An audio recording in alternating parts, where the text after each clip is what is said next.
뉴스룸을 시작하겠습니다. 윤석열 대통령 탄핵 심판을 심리 중인 헌법재판소는 주말에도 검토를 이어가고 있습니다. 전원 일치 결론을 내기 위해서 고심이 길어진다는 분석이 나오는데요. 전원 일치로 결론이 날지 아니면 결정문에 재판관들의 반대 또는 보충 의견이 담길지에도 관심이 쏠립니다. 양빈현 기자입니다. 헌법재판소는 이번 주말 동안에도 윤석열 대통령의 탄핵 심판 선고 일정을 알리지 않았습니다. 8명의 헌법재판관들은 주말 내내 각자 자료 검토를 이어간 걸로 전해졌습니다. 오늘로 변론 종결 이후 19일째, 역대 최장기간 평일을 이어가며 선고 일자를 못 정하고 있는 겁니다. 헌재 재판관들의 고심이 길어지는 데는 재판관들이 전원 일치 결정을 이끌어내기 위해 마지막까지 숙고를 거듭하기 때문이란 분석이 나옵니다. 탄핵 심판 결과에 따른 후유증이 클 수 있는 만큼 국민적 분열을 최소화하기 위해서라도 선고를 전원 일치에 가깝게 내려고 시도할 가능성이 크단 겁니다. 다만 재판관들의 의견이 수렴되지 않으면 탄핵 심판 결정문엔 반대 의견이 담기게 됩니다.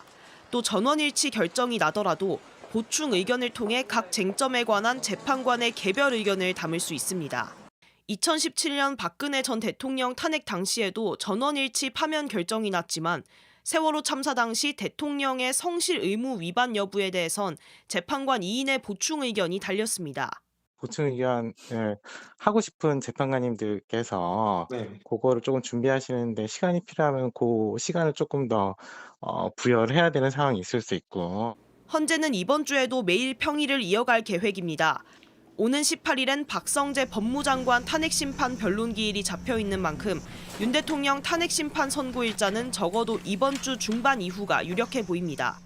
JTBC 양빈현입니다. 윤 대통령 탄핵 심판 선고가 나오는 날 돌발 사태와 함께 충돌도 우려되고 있습니다.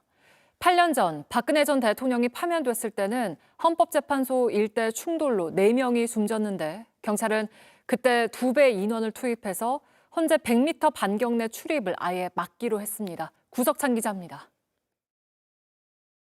피청구인 대통령 박근혜를 파면한다. 8년 전 박근혜 전 대통령 파면 선고 직후 헌법재판소 일대는 무법천지가 됐습니다. 박 전 대통령 지지자들이 경찰 버스 위에 무더기로 올라가 강목을 휘두르고 유리창을 부수고 경찰도 폭행했습니다. 차키가 꽂힌 경찰 버스를 빼앗아 차벽을 50차례 들이받기도 했는데 이런 소요 사태로 4명이 숨지고 경찰관 33명 등 모두 63명이 다쳤습니다.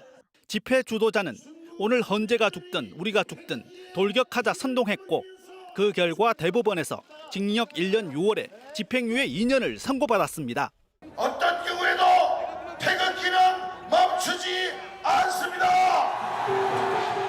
윤 대통령 탄핵 심판 선고 직후에도 이 같은 물리적 충돌이 반복될 가능성 배제할 수 없습니다. 이미 국민의힘 의원이 3.1절 탄핵 반대 집회에서 헌재를 때려 부수자고 발언해 여당 내부에서도 비판이 나왔습니다.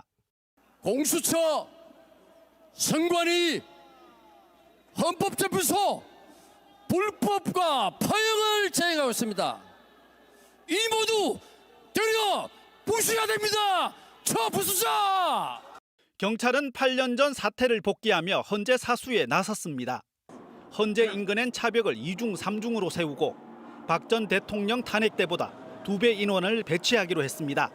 이렇게 출입을 막아 헌재 100m 반경을 진공 상태로 만든다는 계획입니다. 경찰서에서 보관 중인 민간 소유 총기 8만여 정도, 선고 전후 닷새 동안 출고가 금지됩니다. 국회와 대통령 관저, 언론사, 여야 당사에도 경찰력을 배치합니다. 선고 당일 기동대만 2만 명을 투입하는 경찰은 모든 불법 행위에 무관용 원칙으로 엄정하게 대응한다는 방침입니다. JTBC 구석찬입니다. 네, 광화문에서는 오늘도 탄핵 찬성 집회가 이어지고 있습니다. 윤석열 대통령의 탄핵 심판 선고가 이번 주 중에는 나올 거란 관측이 있어서 선고 전 마지막 주말 집회가 될 수도 있습니다. 현장 연결하죠. 자, 홍지용 기자, 오늘 상황은 어떻습니까? 네, 어제보다 날이 많이 추워졌지만 탄핵 심판이 빨리 전원일치로 끝나기를 바라는 시민들의 목소리는 여전히 뜨겁습니다. 이곳 탄핵을 촉구하는 시민들이 오늘 오후 이곳 헌법재판소에서는 10분 거리인 광화문에 모여서 집회를 시작했습니다. 윤석열 대통령을 즉각 파면하라고 외치며 저마다 팻말과 응원봉을 들고 종로까지 행진했습니다. 지금은 이곳 광화문으로 돌아와서 탄핵 심판에 대한 선고가 나기 전 마지막 주말 집회가 될지도 모르는 오늘 집회를 마무리하고 있습니다. 네, 시민들 이야기 좀 더 들어봤습니까? 네, 12.3 내란 이후로 계속해서 모였던 시민들이 오늘도 많이 나왔습니다. 한 시민은 이번 주말에 안 나올 줄 알았는데 다시 나오게 됐다며 취재진에게 작은 바람을 전했습니다. 잠깐 직접 들어보시겠습니다. 빨리 결론 나고 얼른 처벌받고 그랬으면 좋겠어요. 그러니까 나만 이런 게 아니구나 하는 좀 동지애 같은 것도 생기고. 네, 집회는 이번 주 중에도 계속 열립니까? 네, 그렇습니다. 탄핵 심판에 대한 선고가 날 때까지 주중에도 집회는 계속될 것으로 보입니다. 윤 대통령의 퇴진을 요구하는 비상행동 측은 매일 저녁 7시에 파면 촉구 집회를 열기로 했습니다. 오는 19일 수요일을 민주주의 수호의 날로 선포하겠다며 끝까지 농성을 이어가겠다는 입장입니다. 지금까지 광화문 서십자각에서 JTBC 홍지용입니다. 탄핵을 반대하는 윤 대통령 지지자들도 곳곳에서 집회를 열었습니다. 헌법재판소 인근에 나가 있는 취재기자 연결하겠습니다. 이자연 기자, 집회가 지금도 이어지고 있습니까? 네, 윤석열 대통령 지지자들은 지금 이 시각에는 헌법재판소 인근에서 공연을 하고 또 탄핵 각하 이런 구호를 외치고 있는 상황입니다. 지금 여기가 그 헌법재판소 정문에서는 걸어서 한 5분 정도 떨어진 곳인데요. 헌재를 압박하기 위해서 헌재 인근에 모인 건데 지금 올라가는 길목은 경찰이 통제를 하고 있기 때문에 약간 떨어진 곳에서 집회가 열리고 있는 상황입니다. 네, 아직 선고일은 정해지지 않았지만 헌재 일대 긴장감이 도는 것 같은데 분위기 어땠습니까? 네, 조금 전에 말씀드린 대로 헌법재판소로 올라가는 길목에는 경찰이 차벽을 세워뒀고요. 또 인근에 가게 한 곳은 아예 문을 닫았습니다. 주말에 일대 혼잡이 예상이 돼서 문을 닫는다. 필요하신 분은 2번으로 연락달라 이런 공지문을 써붙이기도 했습니다. 지금 선고를 앞두고 극렬 지지자들이 몰려드는 것, 또 집회가 과열되는 것, 이 두 가지가 가장 우려가 되는 상황인데요. 선고일이 정해지면 선고 당일에는 가장 높은 단계의 비상근무 체제입니다. 가포 비상을 발령할 예정입니다. 네, 지금 열리고 있는 집회 말고도 오늘 곳곳에서 지지자들이 모였다고요? 네, 그렇습니다. 오늘 오전에는 여기서 약간 떨어진 곳이죠. 서울 광화문에서 그 전광훈 씨, 사랑제일교회 목사 전광훈 씨가 주말 예배와 집회를 열었습니다. 한남동 관저 인근에도 일부 지지자들이 모였는데요. 돌아오는 주중에 탄핵 심판 선고가 난다면 선고를 앞둔 마지막 주말이 오늘인 만큼 총집결하는 모습이었습니다. 오늘 집회에서는 윤석열 대통령이 구속된 건 다 신의 뜻이다. 조만간 업무에 복귀할 것이다. 이런 주장도 나왔는데 잠시 들어보겠습니다. 하나님이 고난을 주신단 말이야. 사형 선고 정도는 받아야 그래야 세계적 인물로 하나님이 사용한다 이 말이야. 윤석열 대통령이요 이제 이번 주 안에 나올 거야. 나오면 이거는 옛날의 윤석열이 아니야. 완전히 이거는 하늘로부터 나타난 윤석열이 될 것이다. 네, 지금까지 헌법재판소 인근에서 JTBC 이자연입니다. 이번 주 중에 탄핵 심판 결과가 나올 가능성이 높은 가운데 국민의힘은 헌재 결정에 승복하겠다는 게 당의 공식 입장이라고 밝혔습니다. 민주당은 마은혁 헌법재판관 후보자 임명부터 서두르라고 했습니다. 류정화 기자입니다. 국민의힘 권성동 원내대표는 헌법재판소의 결정에 승복하겠다는 게 당 공식 입장이라고 밝혔습니다. 우리 당의 공식 입장은 헌재의 판단 결과에 승복하겠다는 것입니다. 대통령께서도 지난번 최종 변론 때 아마 그런 의사를 밝힌 것으로 당내에선 헌재가 선고를 연기해야 한다거나 탄핵 심판을 기각해야 한다는 주장이 여전하지만 권 원내대표는 개별 의원들의 발언이라고 선을 그었습니다. 한동훈 전 대표도 헌재 결정에 승복하는 건 당연하다고 힘을 실었습니다. 승복은 선택이 아니라 우리나라 정도 되는 자유민주주의 국가 체제가 갖춰진 나라에서는 당연한 겁니다. 민주당은 헌재 결정에 승복하는 건 당연하다며 앞서 헌재 결정을 무시했던 것부터 바로잡으라고 했습니다. 헌법 수호의 의지를 가지고 있는 정치인이라면 누구나 당연히 그렇게 해야 된다. 그러면 마은혁 재판관도 임명을 하고 그다음에 헌재 파괴를 주장했던 의원들도 징계하고 그렇게 할 건지 한번. 앞서 이재명 대표는 헌재 결정에 승복하겠다는 입장을 밝혔는데 승복은 당연히 해야죠. 승복은 당연히 해야 되는 거고요. 예. 민주공화국의 헌법 질서에 따른 결정들을 그걸 승복 안 하면 어떡할 겁니까? 예. 당연히 승복해야 되고 승복해 왔고요. 당 안팎에선 여야 지도부가 공동으로 헌재 심판 승복 기자회견을 해야 한다는 목소리도 나왔습니다. 헌재 결정이 임박한 가운데 국론 분열이 더 심각해지지 않도록 여야가 머리를 맞대야 한다는 주문입니다. JTBC 유정화입니다. 네, 지금부터는 헌법재판소 헌법연구관을 지낸 노희범 변호사와 함께 더 자세하게 좀 이야기해 보겠습니다. 어서 오세요. 안녕하세요. 네, 윤 대통령의 탄핵 심판에 대한 수기가 최장 기록을 세우게 됐습니다. 어떤 요인 때문에 이렇게 좀 길어지고 있다고 보시나요? 아무래도 대통령 탄핵 사건이라는 것이 이제 뭐 헌정사적으로 굉장히 중대하고 그렇기 때문에 재판관들이 결론을 내는 것뿐만 아니라 결정문의 어떤 이유를 작성하는 데 있어서도 국민들이 다 설득력 있게 작성하기 위해서 세심하게 좀 다듬고 있는 것이 아닌가 싶습니다. 어떤 부분을 좀 가장 그렇게 세심하게 고심하고 있을까요?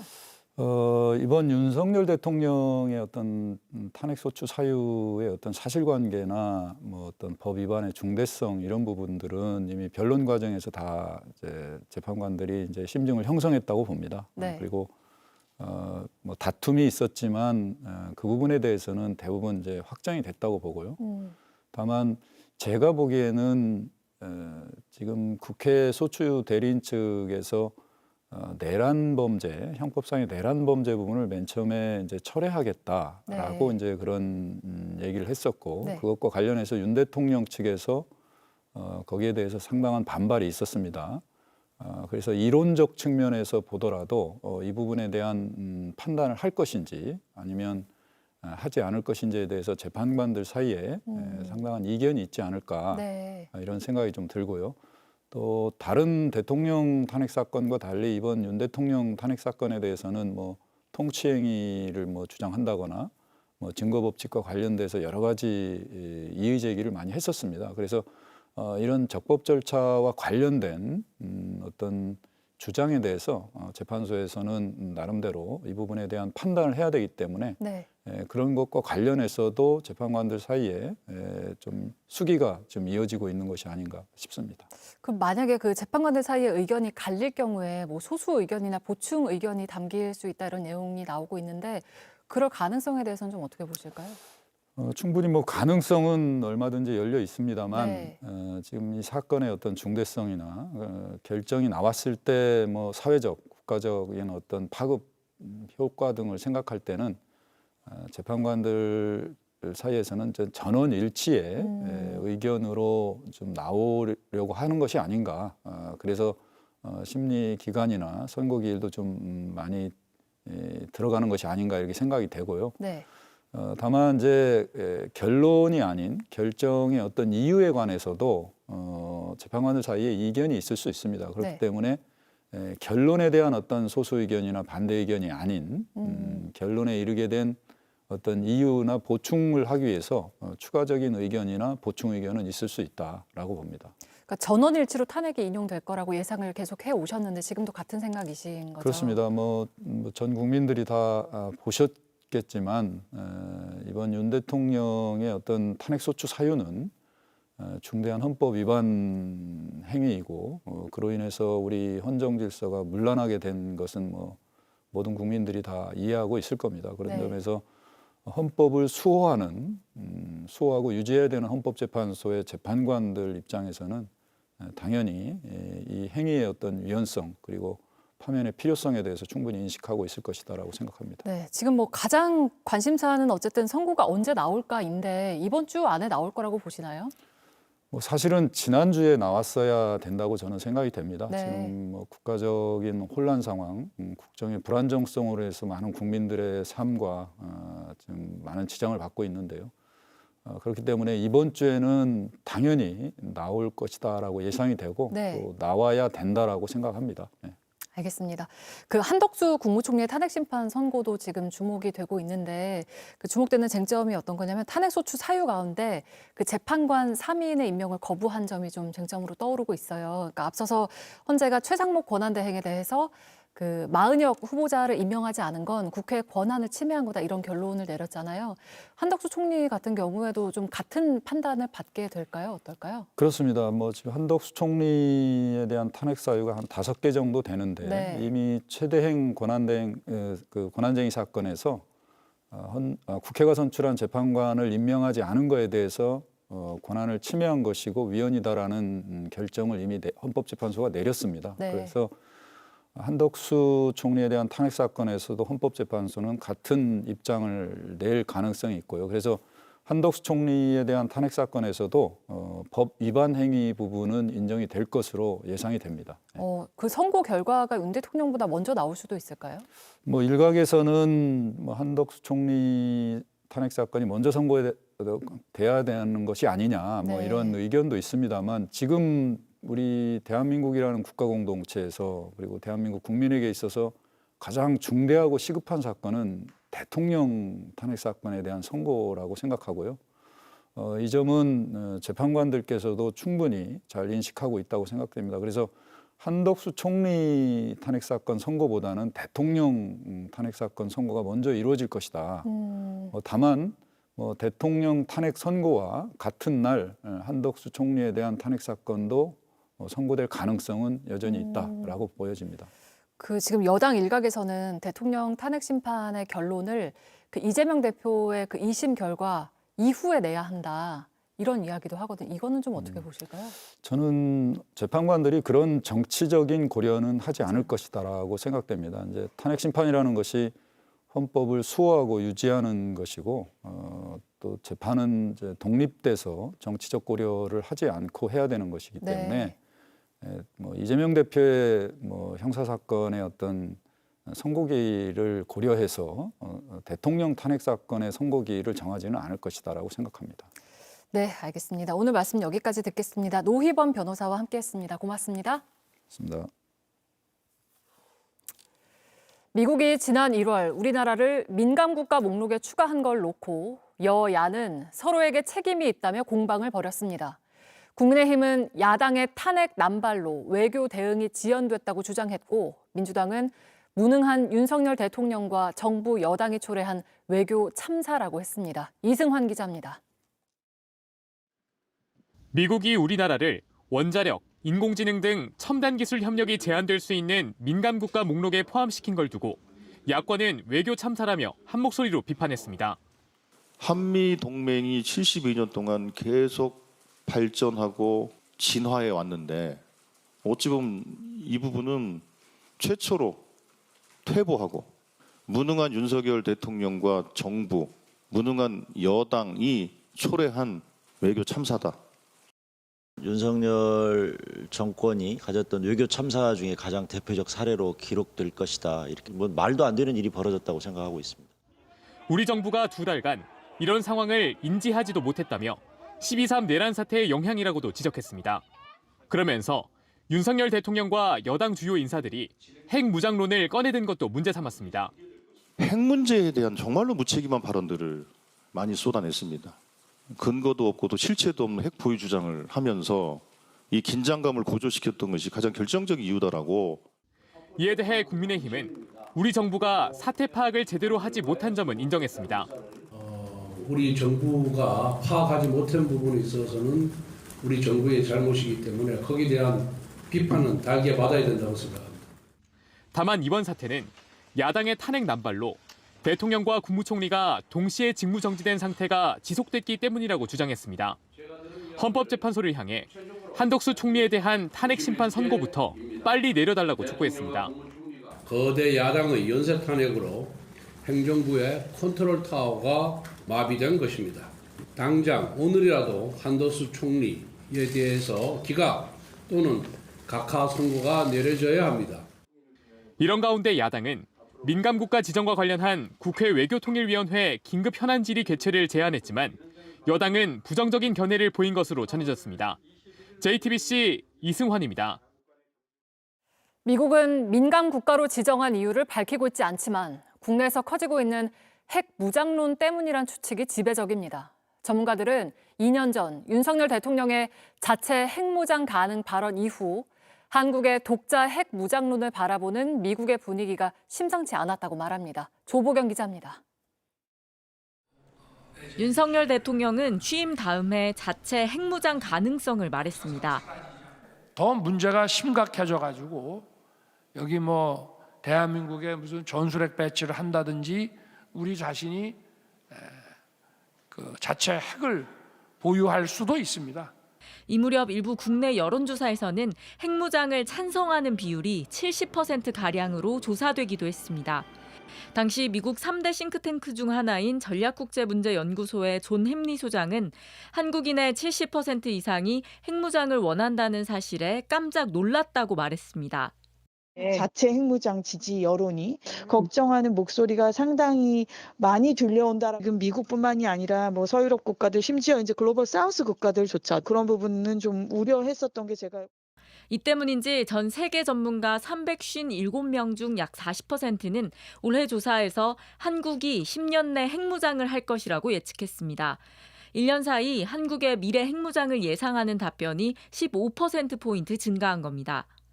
일각에서는 민감국가 분류 사유 중 지역 불안정이 있다며 12.3 비상계엄 사태가 원인이라는 분석도 내놓고 있습니다.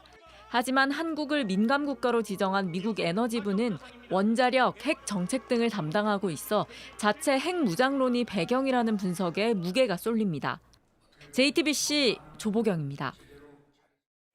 윤 대통령 부부의 공천 개입 의혹을 수사하는 검찰이 연일 관련자들을 소환하며 수사에 속도를 내고 있습니다.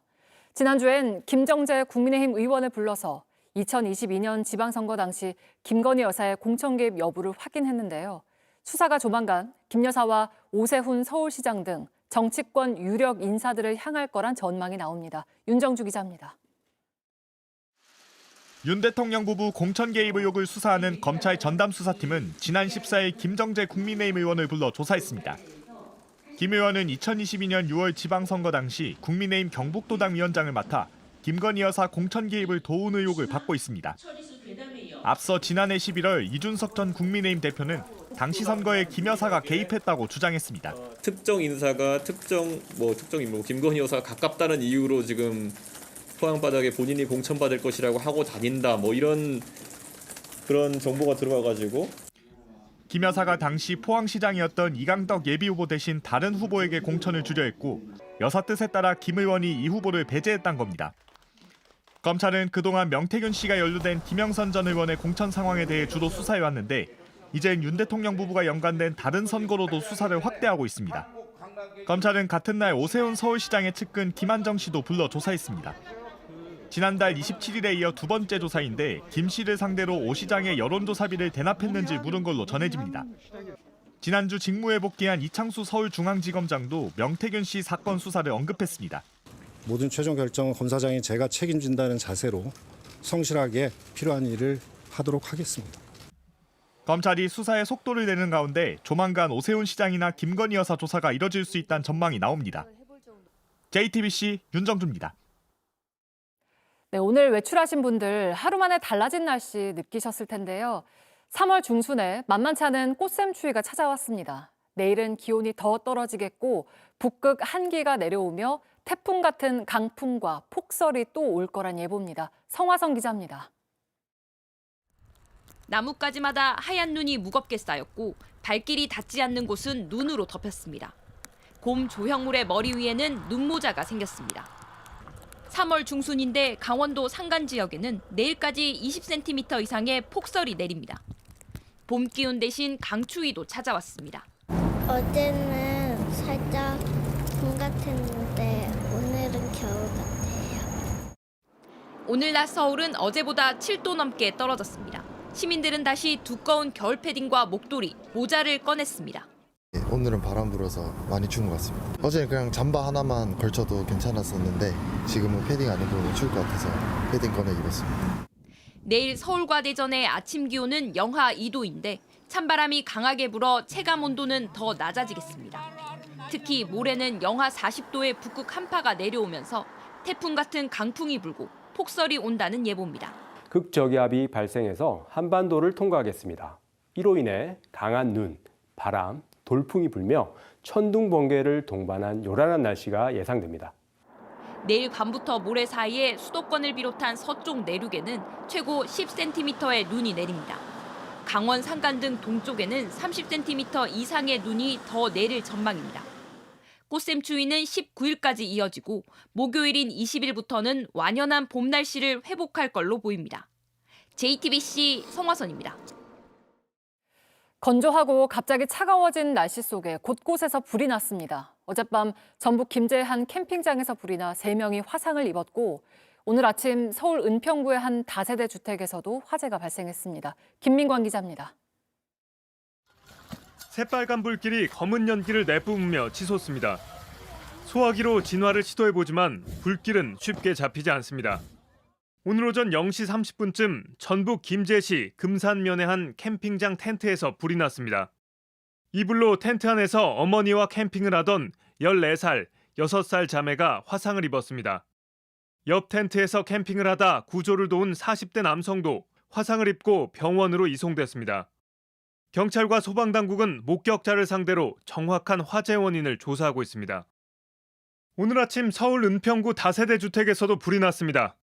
3층에서 시작된 불로 주민 2명이 연기를 흡입해 병원으로 옮겨졌습니다. 주민 11명이 대피했고 1명은 소방대원에 의해 구조됐습니다. 어젯밤 9시 50분쯤 춘천시 사북면에 있는 1층짜리 목조 단독주택에 불이 붙었습니다. 집주인인 80대 남성이 머리에 1도 화상을 입었고 집과 가재도구가 불에 탔습니다. 소방당국은 2시간 만에 불을 끄고 정확한 화재 원인을 조사하고 있습니다. 어젯밤 인천 백령면 한 야산에서도 산불이 발생해 4시간 15분 만에 완전히 꺼졌습니다. 야산 인근 막사에서 화재가 시작된 것으로 추정되는 가운데 정확한 원인을 조사 중입니다. JTBC 김민관입니다. 구직마저 포기한 2030 세대가 역대 최대 규모를 기록했습니다. 지난달 별다른 활동 없이 쉬었다고 답한 15세 이상 29세 미만 청년이 처음으로 50만 명을 넘어선 건데 30대도 6개월 연속 최대치를 기록했습니다. 정아람 기자입니다. 15살부터 29살까지 청년 중 일을 하지 않는 청년 백수는 지난달 120만 명으로 조사됐습니다. 통계청 조사에서 일자리가 없어 구직 활동을 벌였거나 집에서 그냥 쉬었다고 답한 응답자입니다. 눈이 높아졌는데 취업 시장은 좁고 그래서 어쩔 수 없이 신입을 잘 안 뽑더라고요. 근데 이제 경력을 쌓을 수 있는데도 많이 없기도 하고 경력을 한 2, 3년 쌓는다고 해도 제대로 인정을 해주는 경우가 적기 때문에 쉽지 않은. 이 중 취업준비생은 1년 전보다 3천 명 정도 줄었는데 구직 활동조차 하지 않는 쉬었음 청년은 1년 전보다 6만 명 넘게 늘었습니다. 2003년 관련 통계를 집계한 이후 최대치입니다. 고액 연봉이나 대기업 아닌 이상은 들어가고 싶지 않다라는 생각들이 많은 것 같아요. 그거에 닿을 때까지 준비해야겠다 하다가 준비하자니 너무 어렵고 해서 그냥 포기하게 되는 것 같아요. 최근엔 30대에서도 쉬었음 인구가 꾸준히 늘고 있습니다. 이렇게 지난달 그냥 쉰 30대는 31만 6천 명으로 1년 전보다 14,000명 늘었습니다.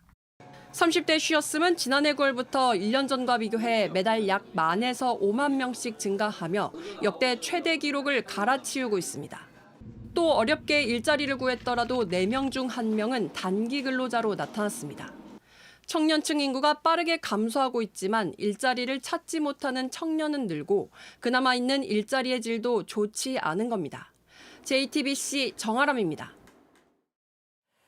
미국이 예멘의 친이란 반군 후티를 겨냥한 대규모 공습에 나섰습니다.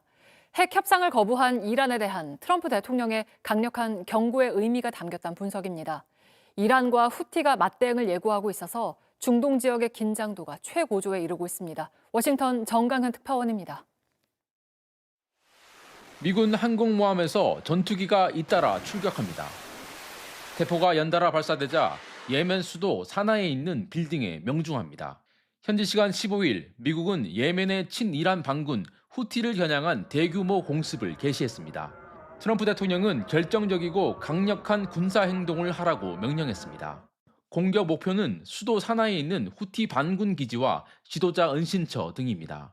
이번 공습은 트럼프 2기 행정부 출범 이후 단행한 최대 규모의 해외 무력 행사입니다. 후티가 이스라엘 하마스 휴전 이후 멈췄던 이스라엘 선박 공격을 재개하겠다고 밝힌 게 결정적 계기가 됐습니다. أولاً استئناف حظر عبور كافة السفن الإسرائيلية في منطقة العمليات المحددة بالبحرين الأحمر والعربي وكذلك باب المندب وخليج عدن. 앞서 지난 4일 국무부는 후티가 홍해 등에서 미군을 수백 차례 공격했다며 해외 테러 조직으로 지정한 바 있습니다. 트럼프 대통령은 공습 개시 직후 후티에 대한 지원을 즉각 끝내라며 이란에도 경고장을 날렸습니다. 미 당국자들도 이번 공습엔 핵 협상 제안을 거부한 이란에 대한 강력한 경고의 뜻이 담겼다고 밝혔습니다. 이란은 즉각 맞대응을 예고했습니다. در مقابل هر تهدیدی قاطعانه می‌ایستیم. 후티 반군 보건부에 따르면 공습으로 민간인 최소 13명이 숨지고 9명이 다쳤습니다. 후티 반군이 이란과 함께 미국에 대한 보복 대응에 나설 경우 대규모 확전으로 번질 가능성도 배제할 수 없습니다. 워싱턴에서 JTBC 정강현입니다. 홈플러스 주주사인 사모펀드 운용사 MBK 파트너스의 김병주 회장이 사제 출연 의사를 밝혔습니다. MBK 파트너스는 입장문을 내고 특히 어려움이 예상되는 소상공인 거래처에 신속히 결제 대금을 지급할 수 있도록 재정 지원을 마련하겠다고 밝혔습니다. 사재 규모에 대해서는 신속 지급돼야 할 금액을 파악한 뒤 규모를 결정하겠다고 했습니다. 한 여성이 음악에 맞춰 포즈를 취합니다. 옷을 여러 벌 바꿔가며 영상을 찍은 뒤 소셜미디어에 올렸습니다. 이 사람은 맥로린 피노버, 미국 인사관리국 수석 대변인입니다. CNN이 영상 코드를 분석한 결과 영상 대부분이 업무 시간에 올라온 걸로 확인됐습니다. 자신의 팀 직원들에게 해고 통보가 이루어진 날에도 이런 영상을 올린 걸로 전해졌습니다. 피노버는 트럼프 1기 때 대통령 행정실에서 보좌관으로 일했습니다. 여자 농구 챔피언 결정전 첫 판에서 웃은 건 BNK였습니다. 박혜진과 김소니아의 활약에 힘입어 53대 47로 역전승을 거뒀습니다. 창단 첫 우승을 노리는 BNK는 정규리그 1위 우리은행을 꺾고 우승 확률 73%를 잡으며 유리한 고지에 먼저 올랐습니다. 20점 18리바운드에 빛난 우리은행 김단비의 활약은 팀 패배로 빛이 발했습니다. 뉴스룸 마치겠습니다. 고맙습니다.